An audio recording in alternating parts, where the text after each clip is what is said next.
आपके बच्चे को पहली कक्षा में अपनी इंग्लिश की किताबें पढ़नी होगी और इंग्लिश में लिखना भी होगा। बच्चा ये तभी कर पाएगा जब वो अंग्रेजी शब्दों में अक्षरों की आवाज़ पहचान पाएगा। हमारे पहले वीडियो में हमने अंग्रेजी के हर अक्षर की आवाज़ सीखी। इस वीडियो में हम शब्दों में अक्षरों की आवाज़ पहचानेंगे। आप ये वीडियो देखिए और इसमें बताई गई एक्टिविटी अपने बच्चे के साथ कीजिए।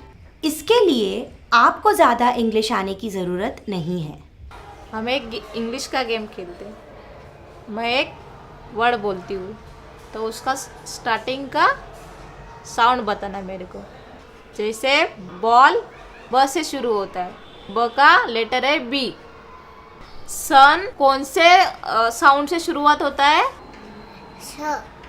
स कौन सा लेटर बनाता है? एस। पेन कौन से साउंड से शुरू होता है? प। Okay, very good. प कौन सा लेटर बनाता है? पी। अगला वर्ड है मून। म। म कौन सा लेटर बनाता है? एम। ओके। यह एक्टिविटी आप 2 या 3 हफ्तों के लिए रोज अपने बच्चे के साथ करिए। आपकी मदद के लिए हमने वीडियो के अंत में ऐसे कुछ 20 शब्द दिए हैं जो आप इस एक्टिविटी में इस्तेमाल कर सकते हैं। इसके अलावा आप दूसरे शब्द भी इस्तेमाल कर सकते हैं। एक बार बच्चा ये एक्टिविटी सही कर सके तो आप हमारा तीसरा वीडियो देखिए जहां पर हम शब्द पढ़ना सीखेंगे।